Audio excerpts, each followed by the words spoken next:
მითხარით, რომელი ინვესტორი ჩამოვა და გრძელვადიან დიდ ინვესტიციას ჩადებს ქვეყანაში, სადაც არ არის პოლიტიკური სტაბილურობა, სადაც არ არის არჩევნები და მოქალაქის ხმა დაცული, სადაც არ არის სასამართლო სისტემა, არ არის ვიზახი, დიახ, არა გვაქვს ჩვენ სასამართლო სისტემა.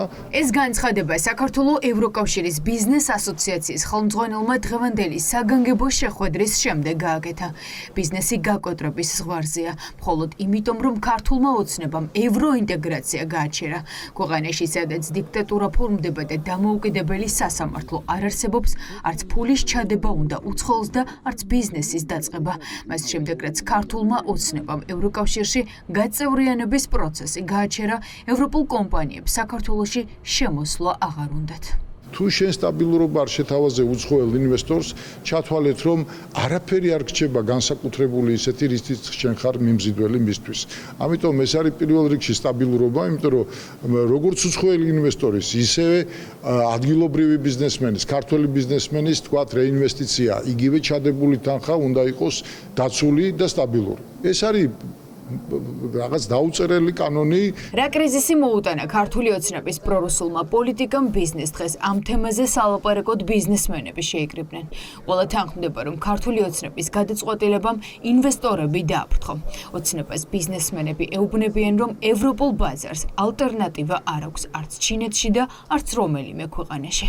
არ იქნება სტაბილური ვითარება და იქნება პოლიტიკური კრიზისი, ყოველთვის იქნება დიდი კითხვის ნიშანი შენი ეკონომიკური განვითარების. ეხლა ფურცელზე რას დავწერთ, ნახეთ, იქ იყო საუბარი, რომ იანვარში 11%-ზე მეტი იყო, კიდევ ვიზახი. ფურცელი ერთია, რეალობა მეორეა. მართველი პარტიის წევრები გავიდნენ და ნახონ ქალაქში როგორ მუშაობს ბიზნესი და რა არის ბიზნესისთვის საჭირო. როგორი ფასებია, ნახეთ, ვინმე შეერტყო ის ეკონომიკურის და 11%-ზე მეტი რომელიც იყო იანვარში, რომელიმე ოჯახს ან რომელიმე პირობითად ვიზახი კომპანიას გამორიცხულია. იმიტომ რომ ახლა ჩვენ ხო ვიცით როგორი ვითარებაც არის ქვეყანაში. საქართველოს არამხოლოდ დასავლური ბიზნესისთვის აღარ არის მიმზიდველი. ქვეყანა კარგავს უძრავი ქონების უცხოელ მყიდველებსაც. ვიდრე საქართველოს ევროკავშირის კანდიდატის სტატუსს ატარებდა, აქ ბინის შეძენა და ინვესტირება ყველას უნდოდა. მაგრამ ახლა ქართული ოცნების პოლიტიკა დეველოპერულ ბიზნესს ნეგატიურად აისახა. ბიზნესი უფრო მძიმე სცენარისთვის ემზადება. რესტორატორთა ასოციაციაში ღიად ამბობენ, რომ რესტორნები და კაფეები იხურება და მცირე და საშუალო ბიზნესი გადარჩენისთვის იბრძვის. ავიარეთ მძიმე ზამთარი, ძალიან ბევრმა რესტორანმა და დრამატულად ბევრმა არ ვლაპარაკობ, მაგრამ არის უამრავი რესტორანი, რომელიც დაიხურა, უამრავი სასტუმრო, რომელიც დაიხურა. ხო, პასუხისმგებლობა რასაკვირველია, რაც არ უნდა იყოს ხა ნებისმიერ სიტუაციაში, ხო, ხა ბავშვი რო ცეცხლს გააჩენს და ასანთი ვინ მისცა მშობელმა, ხო? პასუხისმგებლობა მშობელზეა. ახაც იგივე პრინციპია, რომ პასუხისმგებლობა არის ყველა ვარიანტში მთავრობაზე. სერბეთის პრეზიდენტმა თქვა, რომ აპატიეთო, ხო? ველოდებით ახლა ახაც ვინმე იქნება და იტყვის, რომ აპატიეთო, მაგრამ ჯერჯერობით არ არის ესეთი ასე თქვა პრეცედენტი საქართველოში დაფიქსირებული. გამოვსწორდებიო ესეთი რაღაცა სიტყვა.